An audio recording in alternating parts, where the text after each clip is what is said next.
فضیلت الشاعر جرجیز احمد سراجی حفظہ اللہ کو دعوت سخن دیتا ہوں کہ آپ تشریف لائیں اور اصلاح معاشرہ کے عنوان پر ہم خطاب فرمائیں۔ السلام علیکم۔ یہ ایک اعلان ہے کہ الحمدللہ یہ جو پروگرام ہے الاحسان اسلامک دعوت سینٹر کے چینل پہ لائیو بھی چل رہا ہے، جب آپ تمام لوگ چینل پہ آئیں اور لائیو بھی دیکھیں۔ اب جو لوگ نہیں آ سکے ہیں ان کو شیئر کر دیں تاکہ وہ لوگ مستفید ہو سکیں۔ السلام علیکم۔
وأشهد أن محمدًا عبده ورسوله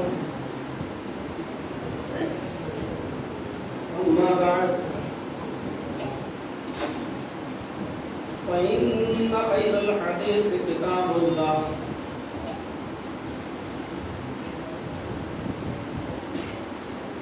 وخير الهدي هدي محمد صلى الله عليه وسلم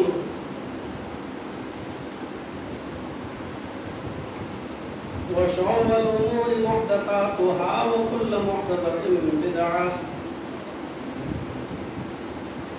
وكل بدعة ضلالة وكل ضلالة في النار۔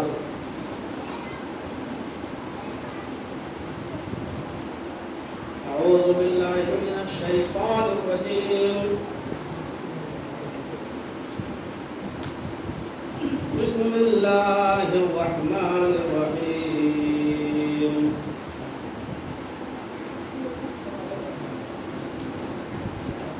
لن ينال الله لحومها ولا دماؤها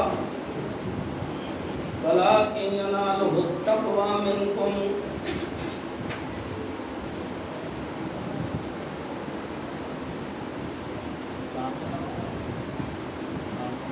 قال النبي صلى الله عليه وسلم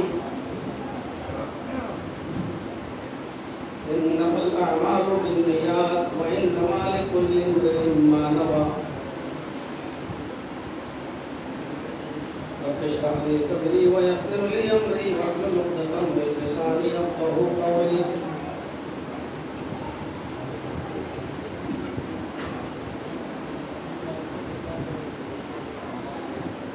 گورنٹی کی اس مسجد کے اندر جتنے بھی ہمارے احباب آئے ہیں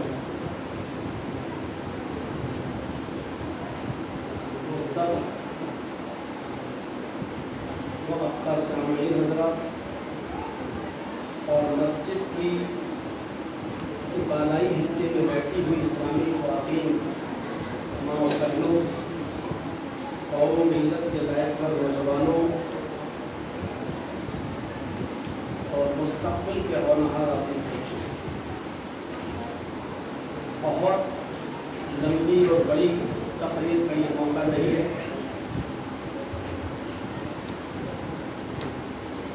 بس مختصراً ایک درس میں آپ کے سامنے دوں گا.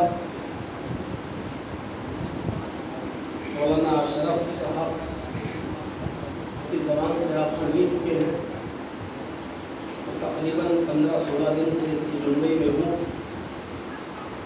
اور میرا زیادہ تر ٹائم ڈاکٹر ہاسپٹل میں گزر رہا ہے. اللہ تعالیٰ سے دعا کیجیے کہ بارے اللہ اور ہمارے میرے بھائی کو شفائے کاملہ اور عاجلہ عطا فرمائے، اور جتنے بھی لوگ بیمار ہیں اللہ وہ سب کو شفائے کاملہ اور عاجلہ عطا فرمائے. بار بار اصرار کیا ہمارے اشرف صاحب نے اور آپ کے اس مسجد کے ذمہ داروں سے بات ہوئی، طے ہوا کہ مغرب کے بعد تھوڑا سا بیان رکھتا ہو جائے. عبادت کی بنیاد نیت پر ڈپینڈ کرتی ہے.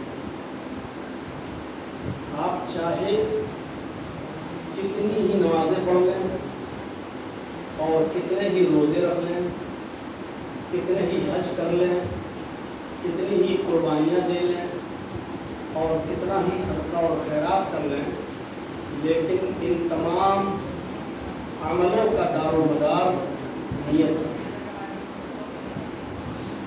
اس لیے اللہ تبارک و تعالیٰ نے قرآن آپ پڑھیں گے تو کہیں یہ نہیں کہا کہ عبادت کرو. جہاں عبادت کا لفظ استعمال کیا ہے وہاں پر مخلصین کا ایک قید لگا ہے. وَاعْبُدُوا اللَّهَ مُخْلِصِينَ لَهُ الدِّينَ. اللہ کی عبادت کرو اس کے لیے دین کو خالص کرتے ہو، یعنی ان عبادتوں کے اندر اخلاص ہونا چاہیے. ریا اور نمود اور دکھاوا اور شو بازی نہیں. نبی اکرم صلی اللہ علیہ وسلم صحابہ کی محفل میں بیٹھے ہوئے تھے تو اللہ کے نبی صلی اللہ علیہ وسلم نے فرمایا لوگوں شرک اصغر سے بچو. تو صحابہ نے کہا اللہ کے نبی شرک اکبر تو ہم جانتے ہیں کیا ہے، لیکن شرک اصغر کیا ہے، چھوٹا شرک؟ تو اللہ کے نبی صلی اللہ علیہ وسلم نے فرمایا ریا، دکھاوا.